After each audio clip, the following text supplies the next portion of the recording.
Donc, effectivement, 3 choses à faire. Donc, c'est des points qui sont incontournables pour des personnes qui veulent devenir des disciples de Jésus-Christ. Extrait de Luc, chapitre 9, verset 23, où le Seigneur Jésus avait dit, « Si quelqu'un veut venir après moi, qu'il renonce à lui-même, qu'il se charge chaque jour de sa croix et qu'il me suive. » Amen. Qu'il renonce à lui-même. Je pense que tu comprends maintenant ce que ça veut dire. Qu'il renonce à lui-même. Si avant tu n'avais pas compris le sens de ce verset, je pense qu'aujourd'hui tu comprends mieux. Qu'il renonce à lui-même. Ça veut dire que il y a des choses que tu voudrais bien faire, que tu vas devoir laisser de côté. Il y a des choses qui vont aller contre tes propres intérêts que tu vas devoir laisser de côté. Il y a des ambitions, même parfois, que tu vas devoir laisser de côté.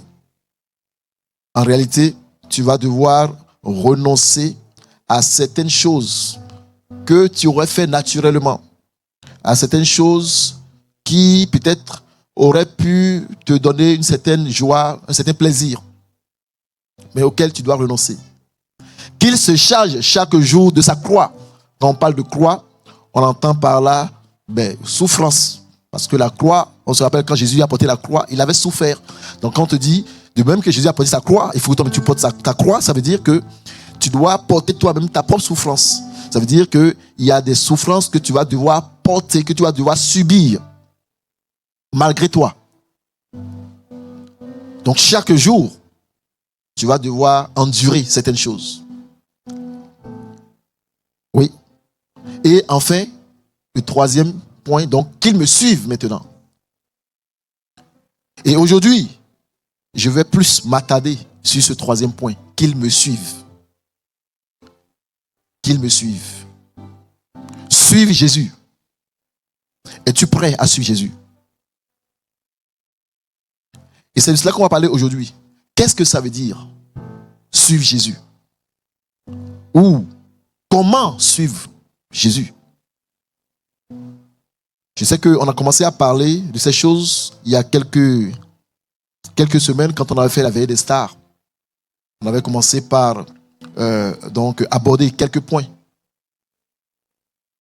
Alors, le titre de mon message ce matin, c'est le disciple et l'art de suivre Christ. L'art de suivre Christ. Ça va être le titre de mon message ce matin. Et vous savez, avant d'aller plus loin, je vais rappeler quelque chose que l'apôtre Yvan avait dit.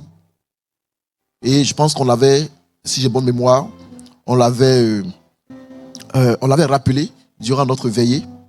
Il avait dit que ta capacité à suivre révèle ta vraie maturité en Christ. Ta capacité à suivre révèle ta vraie maturité.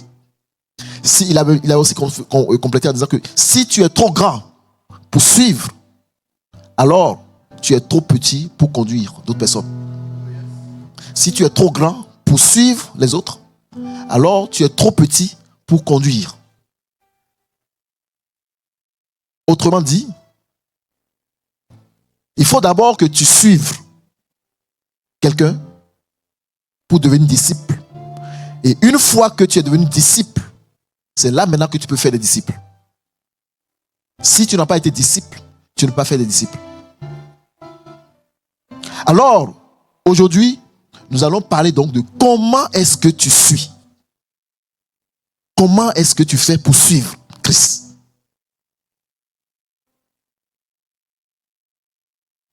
Et avant d'aller plus loin, vous savez que dans la parole de Dieu, le Seigneur, il parle souvent de ses brebis. Amen. Il parle souvent des brebis. Parce que dans le règne animal, les brebis sont les exemples d'animaux qui pratiquent correctement le suivi.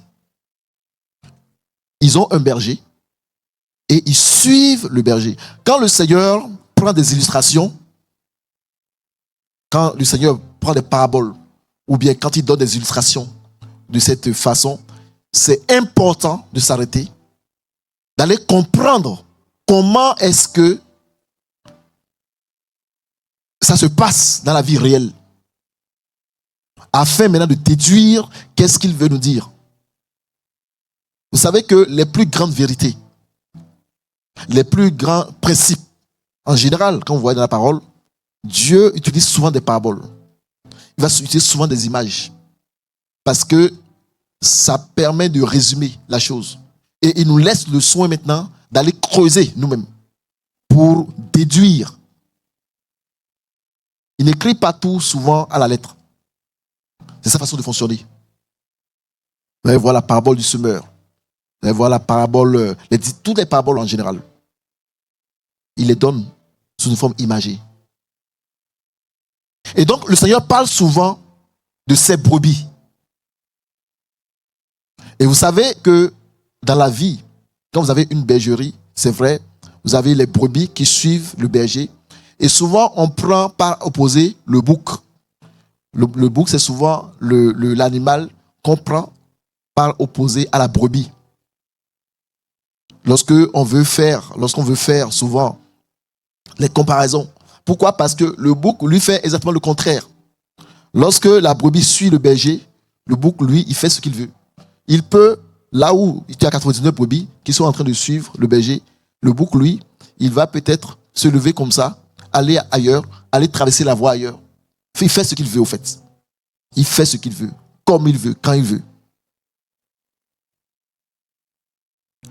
Alors, comment suivre? D'une manière générale, les brebis, ils suivent le berger sans réfléchir. Vous savez, en temps normal, vous et moi, lorsque nous avons quelqu'un devant que nous suivons, si arrivé à un certain niveau, admettons que nous arrivons, par exemple, à une intersection, et il y a des voitures qui passent. Si le maître traverse, qu'est-ce que vous et moi nous allons faire naturellement?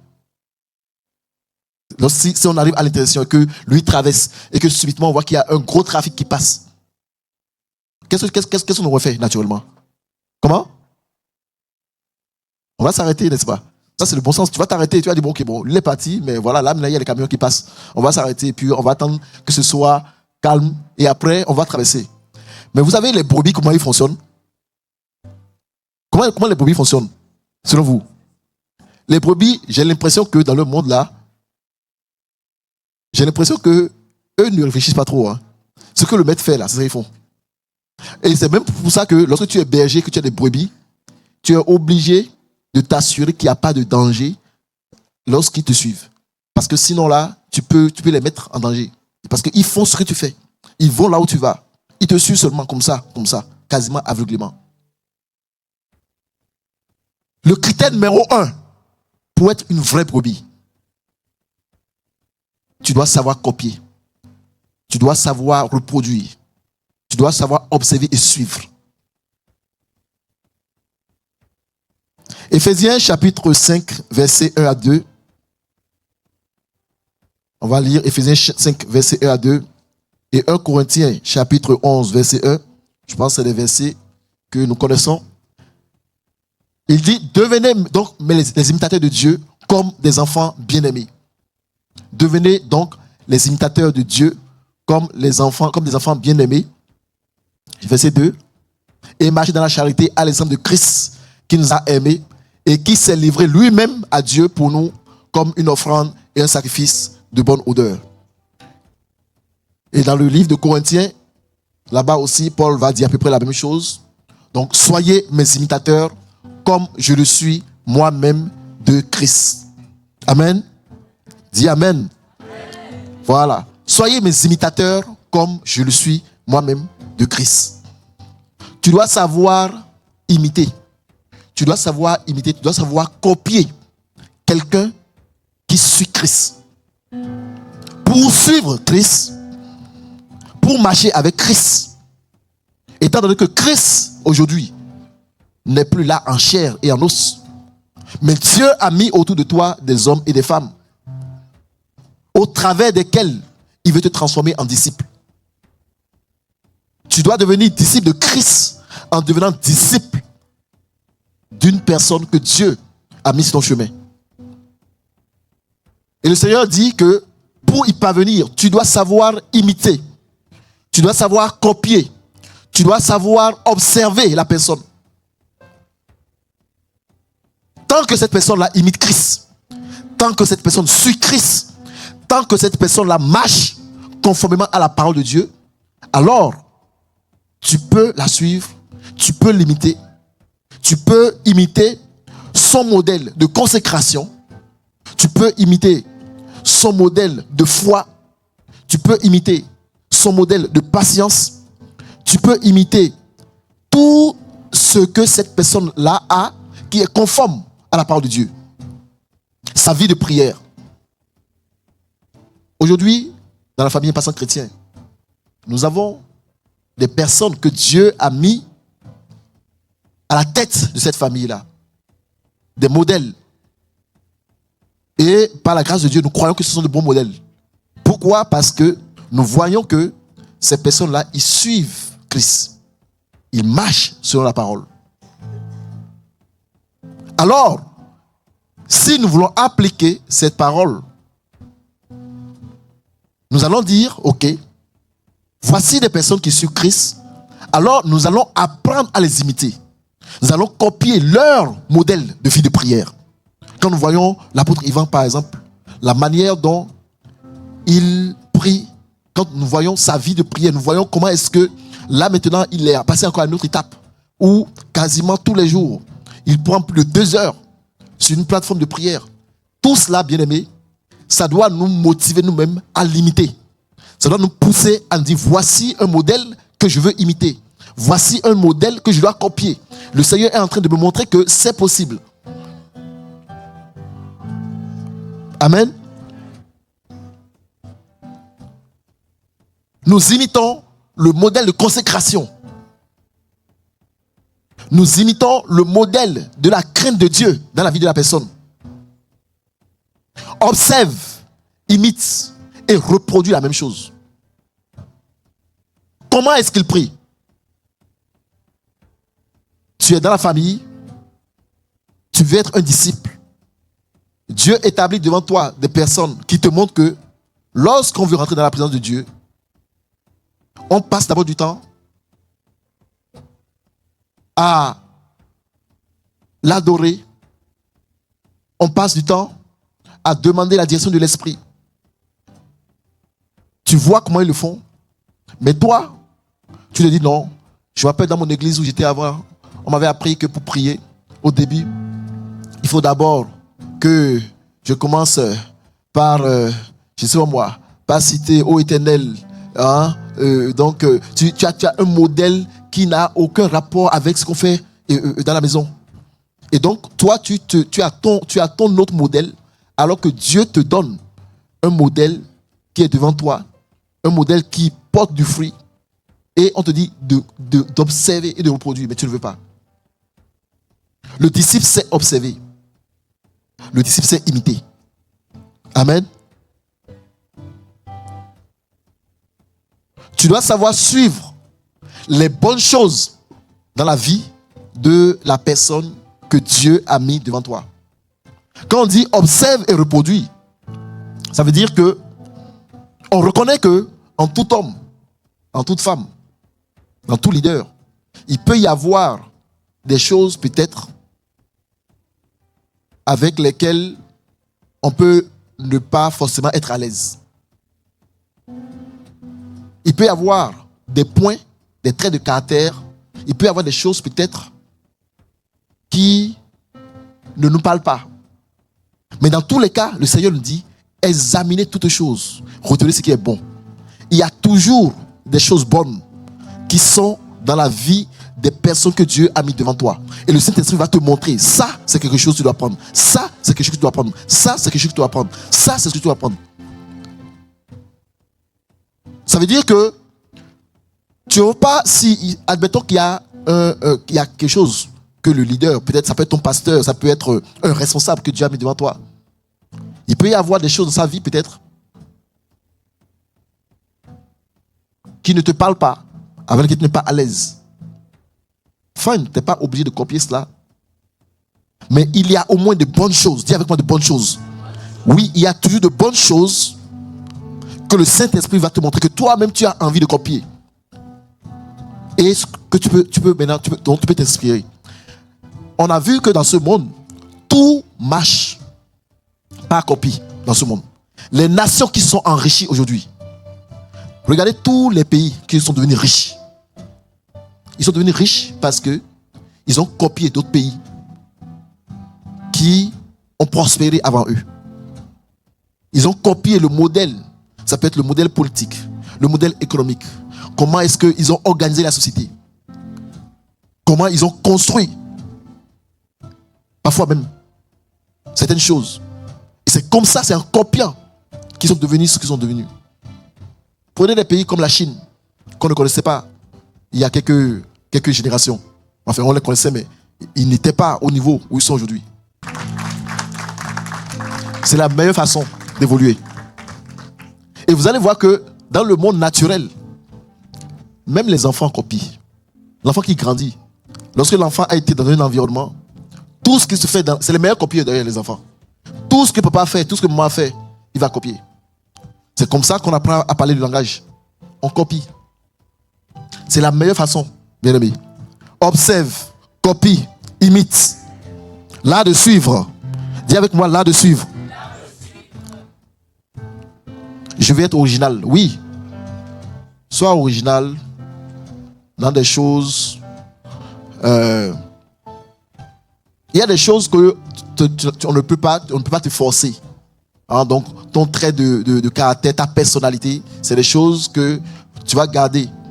Hein, donc, tu ne pourras pas copier la personnalité d'une autre. Mais dans la plupart des choses que tu dois apprendre, tu as besoin de quelqu'un que tu vas imiter. Est-ce que quelqu'un me suit? Deuxième point. Comment suivre? Deuxième point, tu vas suivre quelqu'un que Dieu a mis devant toi. Tu dois le suivre en te soumettant. Dieu va te mettre des personnes devant que tu vas suivre. Tu dois les suivre en te soumettant. Se soumettre, ça veut dire que tu dois être obéissant.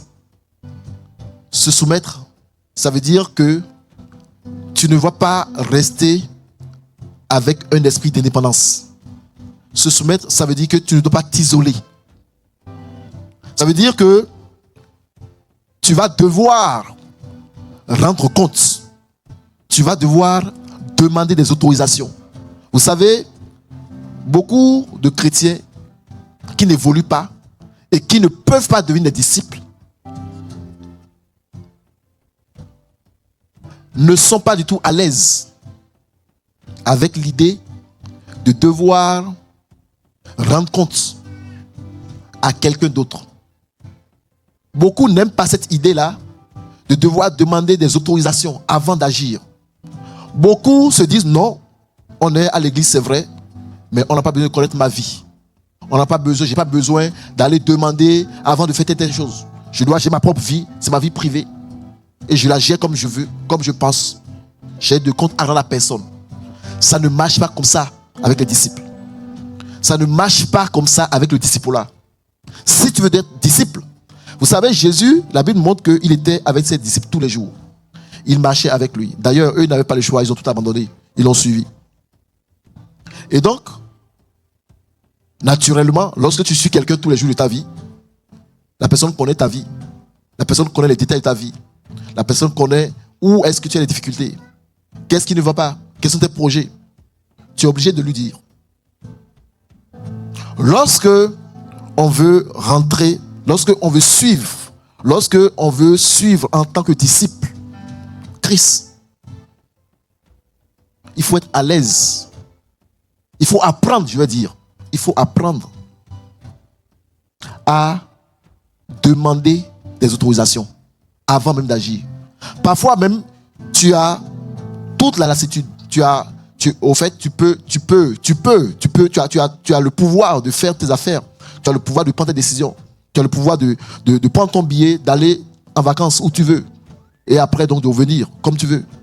Ça, c'est les chrétiens normaux. Mais si tu veux être disciple, bien-aimé, même avant de voyager, tu devais avoir quelqu'un avec qui tu parles. Tu dis, voici, je compte aller à tel endroit. Qu'est-ce que tu en penses? Ou du moins, est-ce que ça va? Est-ce qu'il y a quelque chose par rapport à ça? Tu vois, les disciples, ils sont soumis et tu dois avoir quelqu'un à qui tu demandes des autorisations. C'est une manière que Dieu utilise aussi pour te protéger. Oui, c'est une manière que Dieu utilise pour te protéger. Parfois, il y a des décisions que tu peux prendre. Et ces décisions t'amènent dans les difficultés. Et si tu avais eu quelqu'un comme ça, peut-être que Dieu t'aurait dit non au travers de cette personne-là. C'est sûr que tu es toujours libre d'écouter ou de ne pas écouter. Mais j'ai compris que un disciple, c'est important qu'il soit soumis. C'est important d'éviter l'esprit d'indépendance. L'esprit d'indépendance, bien aimé, on le voit partout. Partout. Si vous regardez même pour ceux qui servent déjà, ceux qui sont déjà dans les départements, qui servent déjà dans les départements, ici.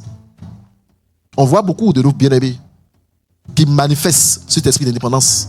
Parfois, ils ne savent pas eux-mêmes qu'en réalité, ils sont en train de démontrer cette indépendance-là. Parfois, ils ne le savent pas. Nous, on le voit. Mais tu vois ce que je suis en train de te dire aujourd'hui, ça va te permettre toi-même d'identifier cet esprit d'indépendance. Lorsque quelqu'un va être à côté de toi. L'esprit d'indépendance, c'est l'esprit qui veut faire ses choses comme il veut, quand il veut, qui ne veut pas entendre des avis d'une autorité ou d'un responsable ou de quelqu'un de supérieur, non. Il ne veut surtout pas qu'on vienne lui poser la question. Pourquoi est-ce que tu veux faire ça? Ou bien il ne veut surtout pas qu'on vienne l'empêcher de faire ce qu'il veut faire. L'esprit d'indépendance, il prend ses décisions d'abord à lui seul. Il informe. Il continue. Peu importe ce que les gens veulent, peu importe ce que les gens pensent, peu importe la décision, peu importe l'avis de ses responsables, il s'en fiche. Il dit, moi, c'est ce que moi j'ai décidé, c'est ce que je dois faire. Je dois faire telle chose à tel moment, à tel jour. Je le fais. Peu importe ce que vous dites, ce n'est pas mon problème. Je prie que cet esprit d'indépendance-là, qu'il ne te suive pas longtemps. Parce que il est dangereux. Et vous savez, souvent, l'esprit d'indépendance agit beaucoup avec l'esprit d'orgueil aussi. Les deux, ils agissent ensemble. Vous savez, il y a quelqu'un qui a toujours opéré avec ces deux esprits. Vous le connaissez. Il a été précipité des cieux. Il a été précipité, Satan. Et c'est ça qu'il a voulu aussi communiquer à Adam, l'esprit d'indépendance. Oui. Adam, quand il a mangé le fruit, c'était une manière de déclarer son indépendance vis-à-vis de Dieu. L'esprit d'indépendance et d'orgueil. Je prie vraiment que ces deux points, ces deux éléments ne se retrouvent pas du tout en toi, parce que c'est ça qui bloque, c'est ça qui empêche le véritable disciple-là. Le disciple doit être soumis. Il est soumis à des personnes et il marche aussi dans l'humilité. Et vous allez voir que ça, c'est les deux choses qui caractérisent aussi l'Esprit de Dieu. La soumission et l'humilité. Tu peux être autonome, mais tu ne dois pas être indépendant. Tu peux être autonome, mais tu ne dois pas être indépendant. C'est deux choses différentes. Autonome, ça veut dire que tu es capable de faire des choses par toi seul. Ça veut dire que tu n'as pas besoin à chaque fois de venir voir le pasteur ou bien telle personne. Oh oui, j'ai tel problème ici. Oh, venez prier pour moi. J'ai telle chose, venez prier pour moi. Au fait, il y a des choses que tu fais toi-même. Il y a des choses que à cause de ta maturité, tu peux faire. On n'a pas besoin d'être derrière toi tout le temps. Est-ce que je me suis? Par contre, donc ce qu'on veut, c'est que tu sois autonome. C'est que tu deviennes autonome. que tu sois autonome. Par exemple, quand tu commences à avoir cette catégorie de défis, que toi-même, à cause de ta relation avec le Saint-Esprit, avec Dieu, que toi-même sois capable de les gérer. Que tu sois même capable d'aider d'autres personnes dans l'église. Que tu sois autonome, ça veut dire que on peut te confier une tâche et tu peux la faire toi seul, la tâche du début jusqu'à la fin. C'est ce qu'on veut. Lorsque tu grandis dans le Seigneur, tu dois arriver à ce niveau-là où tu deviens autonome. Mais tu ne dois pas être indépendant. Indépendant, c'est lorsque tu ne rends compte à personne. Tu ne veux rendre compte à personne. On te confie une tâche. On te confie la responsabilité d'un département. Toi, tu ne fais jamais de compte rendu. Tu ne fais jamais de compte rendu. Et tu évolues comme ça. Tu fais tes affaires. Tu es dans ta bulle. Tu es isolé. Ceux qui sont indépendants, c'est ceux-là que Satan arrive à frapper facilement. Parce qu'ils n'ont pas de couverture. Voyez-vous, même dans la parole, Jésus a dû se soumettre au début. Quand il a commencé son œuvre, il a dû se soumettre à Jean-Baptiste. Jean-Baptiste dit, mais attends, c'est pas possible. Moi, je peux être ici, toi qui es le Fils de Dieu vivant, et tu viens auprès de moi, et c'est moi qui vais. Non. Il dit, il faut suivre. Il faut laisser les choses se faire comme cela se doit. Je dois d'abord commencer par me soumettre d'abord. Dans le royaume de Dieu, il faut d'abord se soumettre d'abord, avant d'être élevé. Voyez-vous. Dieu va toujours t'emmener d'abord à te soumettre à quelqu'un, avant de t'élever.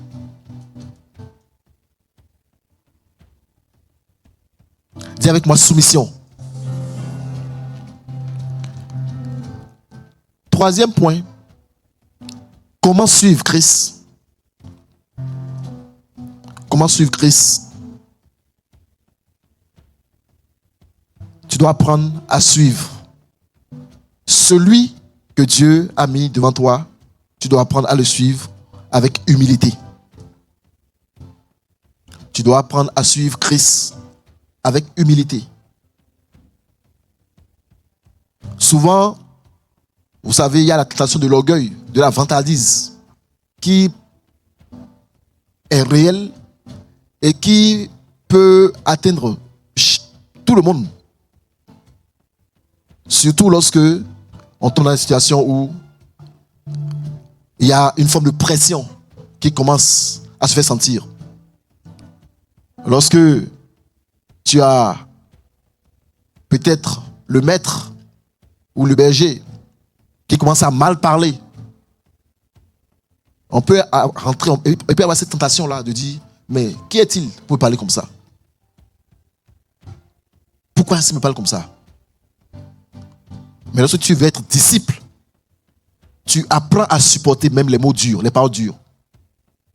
Est-ce que vous vous rappelez dans la parole, Jésus, avec ses disciples, combien de fois est-ce que le Seigneur Jésus a dit des mots difficiles à ses disciples? Il lui a dit des mots difficiles à plusieurs reprises. Mais il n'a pas tenu compte de ça. Les mots difficiles, les chrétiens ordinaires ne les supportent pas. Dès lors que ça arrive à ce niveau de pression, en général, les chrétiens ordinaires vont dire, bon là, c'est bon, moi je vais changer d'église. Je vais aller ailleurs. Parce qu'il me parle trop dur. Mais les disciples, ils comprennent que ça aussi, c'est une étape importante au travers de laquelle il faut passer pour devenir un vrai disciple. Pierre a dit, à qui irions-nous? À qui? C'est vrai que c'est difficile, tes paroles. Mais qu'est-ce qu'on va faire? C'est un passage aussi pour les disciples. Les disciples, ils sont capables d'encaisser.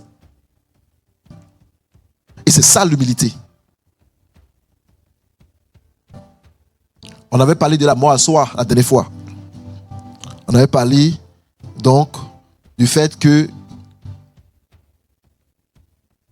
il y a des choses que naturellement on n'aurait pas fait. Il y a des choses que naturellement on n'aurait pas acceptées. Mais à cause du fait que tu marches tu es en train de suivre un modèle. Tu es en train de suivre quelqu'un que Dieu a mis devant toi. Tu es dans le processus de disciple-là. Tu acceptes. Tu comprends. Tu meurs à toi. Les disciples, on l'a dit encore la dernière fois, ils sont morts à leur propre volonté. Ils sont morts à leur propre volonté. Ils acceptent de faire ce qu'on leur demande sans tenir compte de leur état d'âme. Tu dois apprendre à accepter la volonté de Dieu, même lorsqu'elle est douloureuse. Même lorsqu'elle est douloureuse.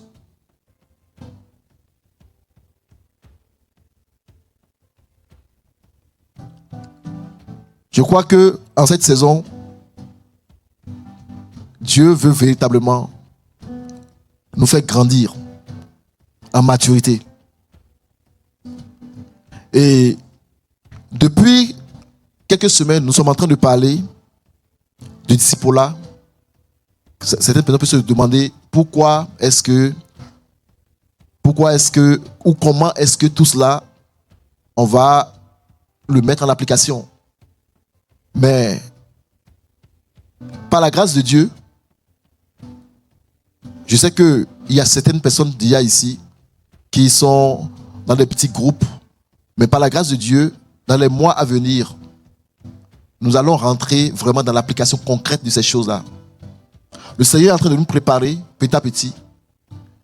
Mais l'application concrète, ça va être que chacun ici, en tout cas ceux qui le veulent, ceux qui le désirent, ils vont faire partie d'un groupe de disciples-là. Et comme tu as compris que ce que Dieu veut de toi et de moi, c'est que chacun d'entre nous, nous devenions des faiseurs de disciples. Que chacun d'entre nous, nous puissions engendrer d'autres disciples. Que toi-même, tu puisses avoir ton groupe de disciples. Avant d'y parvenir, avant de le faire, il va falloir que toi tu sois d'abord disciple de quelqu'un. Il va falloir que tu apprennes d'abord comment est-ce que ça fonctionne pour être capable de le mettre en application. Tout ce que nous sommes en train de dire, le Seigneur te prépare.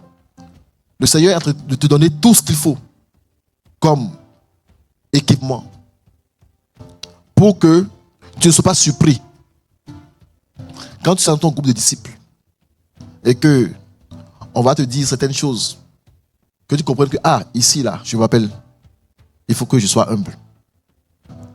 C'est vrai que la parole est dure, mais je comprends que les disciples, ils ne commencent pas par dire m'a mal parlé, non. Les disciples, ils encaissent. Parce que le Seigneur est en train de te former. Le Seigneur va te transformer. Il va te transformer dans ton cœur, dans ton caractère. Nous tous, nous sommes passés par là. Enfin, les disciples reçoivent la notice solide. Les disciples reçoivent la notice solide. Je vais m'en arrêter là pour les quelques points. Nous allons continuer la prochaine fois, Dieu voulant. Le disciple est là de suivre. C'est tout un art pour suivre. Parce que c'est une école, c'est un processus. Et le Seigneur va nous amener, par sa grâce, à être transformés. Lorsque tu deviens disciple, bien-aimé, il y a beaucoup de choses. Il y a beaucoup de choses que le Seigneur peut faire avec toi. Il y a beaucoup de choses que Dieu peut manifester dans ta vie. Vous savez, c'est dit dans la Bible, dans le livre de Jean, chapitre 10, verset 10, pour terminer. Jean, chapitre 10, verset 10. Le Seigneur Jésus a dit, je suis venu pour que mes brebis aient la vie. Voilà. Je suis venu afin que les brebis aient la vie et qu'elles soient dans l'abondance. D'autres versets vont dire, je suis venu afin que les brebis aient la vie abondante. Dans tous les cas, voyez-vous, la vie abondante dont on parle ici, ce n'est pas une vie qui est destinée aux chrétiens, mes amis. Non, ce n'est pas pour les chrétiens, c'est pour les brebis. Les brebis, c'est les disciples. Dans la bergerie, il y a les brebis. On peut avoir des boucs aussi, parce que le Seigneur en parle parfois. Il y a ceux qui sont là, il peut y avoir des boucs. Mais en réalité, la vie abondante, c'est pour les brebis. Les brebis, ils suivent le berger, ils suivent le maître, ils entendent sa voix. Et cette vie abondante, qui est pour toi et pour moi, cette promesse que Dieu a faite pour nous, bien-aimés, si nous voulons vraiment la vivre, il faut que nous soyons transformés vraiment en des disciples. Il faut que nous passions par le processus du disciple-là. Je prie vraiment que ce que le Seigneur a commencé à faire, qu'il puisse l'achever en chacun d'entre nous.